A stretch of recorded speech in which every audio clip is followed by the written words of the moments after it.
dadkii aan talada u dhiibanay mas-uuliyiinta ahaa caqli saliima inay ku shaqeeyaan la rabay ayaa maanta khamri cabaaya. nin baan arkay maalin agteeda jooga intuu khamri cabay dhaladii markuu dhowr qurbo uu dhag ka siiyey afka intuu tirtirtay ayuu yihi alxamdulilah ilaahay baa isiiyey oo i xalaaleeyey. bal fiiro waxaa iyada ah haye jahli murakab. khamrigaasna waxa weeyaan haddaanu ilaahay u toobad keenin khamrigaasna waa ku ciqaab maalinka qiyaamaha ah. hadalkaas istihzaha ah intuu xaaraan cabi uu leeyahay alxamdu lilahina waa laga abaalmarinayaa, waa loo qoraayaa. kelmaddaas kelmad cadaab geenaysa weeyaan. marka dad baa jira noocaas oo kale ah sidaas ku dhaqmaaya aad arkaysaa. ay xaaladani maxay ka duwan tahay marka? ay gabdhihii la aashi jiray ama loo dili jiray baahida loo dili jiray ama gaajada loo dili jiray maanta gabdhaheeni waa kuwana waxay ku leeyihiin maya aniga hal gabar waa igu filan tahay ama hal wiil gabadhaas oo ma aanan helin ama wiilka khalaas maxaa wacay aniga dhalitaanka xanuunkaasaan ka baqaaya haddaan wax kala dhalo waxaa jirkeyga is haysta ee adag ee ma aragtaa liishaa ah kaasaa kala baaba'aya yaa wax nuujin kara yaa kan yeeli kara. ay qaarkood waxay ku leeyihiin waxbarashadii iyo dhibkii macnaaba ka bixi karaba inkamkeyga iyo dakligeyga aad buu u yar yahay. ay qof walba cillad buu sheeganayaa. ay ilmihii sidaas wa imisaa hooyaa maanta hal gabar la ordaysa ay diidan inay wax kala dhasho ya intaasoo daawo ah balaayo isticmaalaysa amaba isxidhay. maalinka qiyaamaha ilaahay bilaash uma unan samaynin. maxshar yawm alqiyaama yawm اddiin yawm اljaza yawm alaakhira maalinkaa ilaahay bilaash uma unan samaynin. wallahi waxyaabo fara badan baa maalinkaas ma aragtaa asraar fara badan baa soo baxaysa maalinka iyada ah. ilaahowna astur khalaa'iqda hortooda hanugu ceebeynin. ayib tabarujkana waad aragtaan. tabarujka maanta xaaladeena waa sidee? dadkii hore maxaa looga digay? walaa tabarajna tabaruj aljaahiliyati اlأulaa. maanta gabdhaheena waa kuwan ah geedigood islaam walboo tukaan furto wax gadaysa diraca ay gadaysa waa beer qariye weeyaan. beer qaawi walaa beer qariye ya weeyaan wax la gadaaya. ay bahal malqabada bahal kale wixii wejigi rinjigii la marin lahaa waa wixii gabadha ku caawin lahaa tabarujkaasayto ayaa la iibinayaa. lacagteeni oo dhanna intaasaa dharkaas khafiifka ah ee qurxoon looma qaadanayo. raggii ilaahay u xalaaleeyey guryahooda ku xiran mayaan banaankaa loola baxaayaa. gabadha gadaysaa kulley dembi kuma laha laakiin gabadhaan qaadanaysaa banaanka u qaadanaysaa dharkan qaawan ama dharkan gaagaaban ama dharkan ku dhegan qof walboo arka waxa weeyaan maalinka qiyaamaha waa la keenayaa. indhahaas oo dhan waa qoran yihiin kitaab ayay ku qoran yihiin ilaahay aanu halmaamaynin ya kitaab aan la tirtiraynin haddaan laga toobadkeynin kitaab aanan lumaynin ayaa maalinka qiyaamaha la keenaya oo lagu dhihi doonaa iqra' kitaabaka kafaa binafsika alyawma calayka xasiiba. adiguna akriso waxa ku yaala adigoo qaaw adigoo fool adigoo afdhiigle adigoo maaragtaa cawradaadii banaanka taala wixii oo dhan baad ku arkaysaa maalinka qiyaamaha ah. war maalinka qiyaamaha yaan la yaraysanin yaan la yaraysanin maalinka qiyaamaha. waxa weeyaan wax walboo qalbigeena aanu suuraysana wax walboo culimada afkooda ay ka sheegaan wax walboo meelaha ka akrisid oo qiyaamaha lagu sheego way kasii weyn tahay arrinka. qoraxda madaxa lisu keena lagu leeyahay. hay qoraxda madaxa lisu keena qoraxda ma aragti weliga adigu ya qoraxda korkaasaad ka aragtaaye ma qorax siday u eg tahay iyo marka laisu soo dhaweeye xaaladeed siday tahay ma wax la sawiran karaa? qalbigaaga wuxuu sawiro in ka badan weeyaan maalinka qiyaamaha ah. maalinkaas allahna asturo. xaaladeena marka waa sidaas. haye cilaaqaadka xaaraamta ah ee ragga iyo haweenka. haye imisa saaxiiba wiilku wuxuu gabadhu waxay leedahay wiil baanu 3 sano wada soconay. wiil baanu 3 sano wada soconay waxaan ku heshiinay inaan guursado.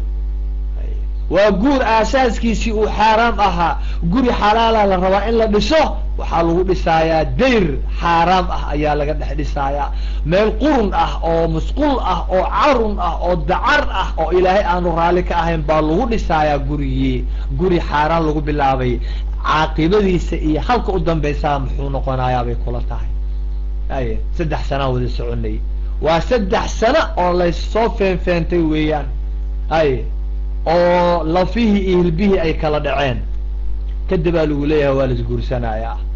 gaalada waxay tidahdaa marka hore waa in horta wiilka gabadhu ay sarkaan muddo wada socdaan ay si xaaraana isugu tagaan si uu wiilka u hubsado gabadha uu guursanayo in ay wax dhalaysa in kale ilaa anagu umadaan rabnaa gabadhiisa in isaga guursadaa iyadoona horta aanan hubsanin inay wax dhalaysa in kale waa inay 2 iyo 3 iyo 4 ii dhashaa ay 5 cunugoo xaaraan uu leeyahay ilmihii baa weynaaday oo u shaqaynayo garbihiisa taagan markaasaa hooyada aabihii lagu leeyahay kaniisada iminka isku guursanayaan caadadii oo kalea marka annagana hadda nagu soo dhow hay imisaa haween uur leh arooskooda maaragtaa aanu aragnay iyagoo uur leh layidhi bal labadaanayto hal isku ceeb qariya waxaasoo dhan ilaahay wuu arkaa malaa'igtu way aragtaa wa ina calaykum laxaafidiin kiraaman kaatibiin yaclamuuna maa tafcaluun dadku ilaalinayaa halkaa taagan dhurwaagan markaad luuqa la gelaysid oo aad maaragtaa aqalka mugdiga ah daaqadahii ridda aad isugu xirinaysaan markaa iyada ah waxa weeyaan insaankii baad iska qariseen laakiin ilaahay daaqadiisii ma aydaan xirin ilinkii ilaahay ma aydaan xirin ilinkii malaa'igta ma aydaan xirin way idin arkaayaan iyagaana idin qoraaya insaankan aad iska qarinaysaan maxay kaa qaadi karaan ilaahay inaad ka cabsatid isagaa ku uumay cabsiba adduunka lagu keenay cibaadaa lagu keenay taasaad mudan tahay addoonta allahi xaaladeena waa kaasa waxaa jiri jiray qutaacu turuq caadooyinkii xumaa bay kamid tahay maanta caadadeena waa sidee annaga qutaacu turuq waa aragtaan imisaa isbaaro u taallaa wadooyinka waaweyn ee magaalada muqdisho iyo waddankeeniyo idil markaad magaalo ka tagtid magaalo kale aa aadi rabtid 30 in ka badan isbaaraa taalla dadkaa lagu dhacaaya xaafadaada ilaa xaafad kale imisaa taalla dhigaha furanaya mobayladii xadaaya dharka kaa dhiganaya kugu nasiibsanaya qaarkoodna ku dilayo naftaba kaa qaadaya kulli waxaanoo idil waa caadooyinkii hore ee carabtu lahaan jireen jaahiliyada qabla alislaam weeyaan ilaahay baan ku dhaariyey marka islaam baa dadkaas hore caadadooda sidaa ahayd islaam ma uunan joogin diin ma ayan lahayn nebi looma soo dirin dad jaahiliinay ahaayeen laakiin qur'aanka markii uu soo degay oo moxamed la keenay salawaatu rabbi wasalaamuhu calayhi oo diintii islaamka ahaa dhexdoodii la keenay caadooyinkii oo dhan in yar ayay u zuuleen dad nadiif ah daahir ah oo maaragta aad iyo aad u wanaagsan ayay noqdeen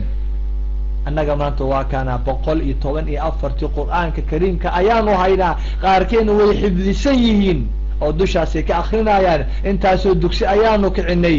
ay meel walba kitaab baa yaalo qur'aan ah dhaqankeeniina waa ka qur'aankii wax waa ka bedeli la'yahay dhaqankeeni weli wuxuu u eg yahay amaba uu ka sii xun yahay dhaqankii waagii hore jiri jiray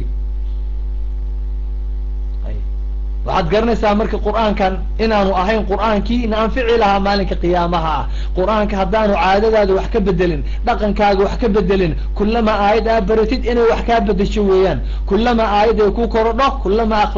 akhlaaqdaadii ay korodho kullama aayad ay ku korodho kullama dhaqankaagii iyo usluubtaadii ay wanaagsanaadaan kullama aad sii jilcanaatid kullama ilaahay aad ka sii baqdid kullama qalbigaagu sii jilco laakiin qur'aankaas adigoo akrinaayo kitaabka una dhex yaalo culimadii inugu dhex jirta haddii dhaqankeeni dhaqan jaahili uu yahay waxa weeyaan nasiibkeena waa xun yahay adduun iyo aakhira liibaan nooma taalo iska ilaaliyo walaalayaal oo qur'aanka aanu usoo noqono rasuulka markuu dhaqankiisii uu ka dhigay iyo akhlaaqdiisii uu ka dhigay qur'aanka uu hore iska dhigay gadaal iska dhigay dhinacyada iska mariyey dhaqan iyo akhlaaq uu ka dhigtay tallaabo walba uu qaadayo haddii qur'aan markii uu ka dhigay isagoo dhan wuxuu noqday qur'aan dhex soconaaya bulshada dhexdeeda ya kaana caaisha waxay leedahay radi allahu canha kaana khuluquhu lqur'aan dhaqankiisa iyo akhlaaqdiisa iyo dabeecadiisa iyo suluubtiisa suluugiisa wuxuu idil qur'aan buu ahaa salawaatu rabbi wasalaamuhu calayhi ilaahaynu waa nuur rasuulkeenu waa nuur qur'aankeenu waa nuur welina jahli ayaanu ku jirnaa macnaheedu waxa weya sidaa haddaanu ku dhimano maalinka qiyaamahana mugdigaas mugdi ka weyn ayaa inoo dambeeya walciyaadu billah war aynu isdaba qabanno caadooyinkaa xunxun ee aad aragtaan ee jaahiliinta lahaan jireen giddigood waanu ku wada sifaysannahay annagaana ka sii xun maxaa waay qur-aan baana dhex yaalla iyo qur-aan ma aanu lahayn qur-aanka markii uu soo degayna caadadoodii way bedelantay waxay noqdeen ummadahaasiita caalamkii oo dhan xoreeyey oo nuurka ku fidiyey oo maaragta dacwada gaarsiiyey oo islaamkii iyo khayraadkii maaragta ka buuxiyey ayay noqdeen halyey ayay noqdeen waxay noqdeen akhiiran kuwana la leeyahay ku dayda oo uswa iyo qudwa xasana hayadii noqdeen annagii qur-aankii baana dhex yaalla weli caadadeeni sidoodii hor way ka xun tahay bimacnaa waan ka xujo badannahay weeyaan maalinka qiyaamaha marka waxa weeyaan qur-aanka xujo kugu noqonaya iska ilaali dhaqankaaga qur-aan ka dhig haddii qur-aankaas aad baratid ama qur-aankaas aad akrisatid ama tafsiirka aad dhegaysanaysid aad dhaqan ka dhigtid oo aad bedeshid noloshaada aad gelisid waxa weeyaan caadooyinkaas xun oo dhan way zuulayaan waxaa bedelaya cagsigooda caadooyinkii wanaagsanaabaa bedelaya ilaahay waxaan ka baryayaa caadooyinkaas xunxun in uu naga qaado qur-aankaas aanu baranay qur-aankaa noo soo degay qur-aankaa moxamed uu la yimid diintaa iyo nuurkaa ilaahay uu noo keenay inuu ilaahay nooga saaro walaalayaal caadooyinkaa xunxun oo qura ma ayan lahaan jirin carabta caadooyin yaryar oo waxaa jiray wanaagsan caadooyinka wanaagsan waxaa kamid ahaa geesinimadoo kale dad geesiyaala ayay ahaayeen ma ayan ogolaan jirin runtii dulliga iyo ihaanadana ma ayan ogolaan jirin madaxooda hadi jeer wuu sarreeyey waxay ixtiraami jireen bilaha oo ma aragtaa ashhurul xurumka la yidhaahdo 4 bilood ee xurumada leh oo aan laisdagaalin wax la dulmin ma aragtaa bilooyinkaas aad bay u ixtiraami jireen kacbada iyo maka way ixtiraami jireen gudniinka ilmaha yaryar la gudaayo kale way yaqaaneen way ku fiicnaayeen runta way yaqaaneen oo aad bay runtii ay u yaqaaneen runta oo jaziiratul carab dadku run buu intooda badan sheegi jiray martida oo la sooro way yaqaaneen nin dadka martida ah aad bay u soori jireen ballamahoo kale aad bay u oofin jireen waxyaabahaas oo dhanna waxay ahaayeen iyo in ka badan caadooyinka oo wanaagsan oo ay lahaayeen ayib intaa dabadeed maka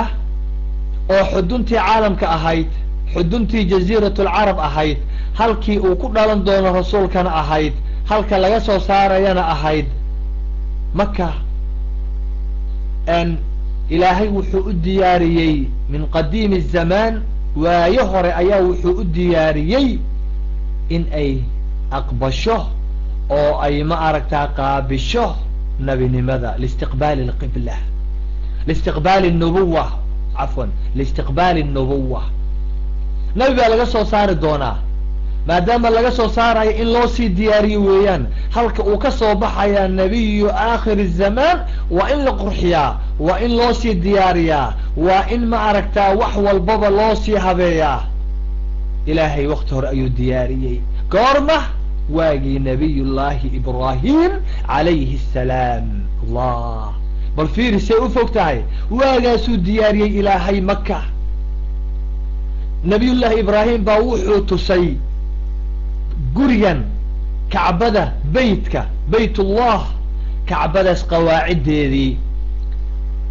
waayadii hore malaa'ig baa dhistay way burburtay qawaacidkaas hoose aasaaskaa hoose oo qura ayaa soo haray aasaaskii baa markii dambe dabeel inta lasoo diray baa la tusay nabiy llaahi ibraahim kor u qaad oo dhis baa la yidhi gurigan qaabku u dhisan yahay u dhisoo kor u qaad isagii wiilkiisa ayaa dhisay way dheereeyeen way qurxiyeen waxaa wacay gurigan mustaqbalku wuxuu noqon doonaa qiblada khayru khalqi illah nabiyu aakhir الzamaan wa ummatih nabi moxamed salawaatu rabbi wasalaamu calayh iyo ummadiisa qiblada ay u jeestaan iyo halka ay ma aragtaa ay u jeestaan oo ay wajahaan bay noqon doontaa wal fiiri waktiga loo dhisaayo salawaatu rabbi wasalaamuhu calayh intaanu marka dhalan rasuulka salawaatu rabbi wasalaamuhu calayhi haddana dadka waana halka loo soo xajin doono weeyaan beytka waa halka xujaajta ay tawaafi doonaan oo ay ku wareegi doonaan weeyaan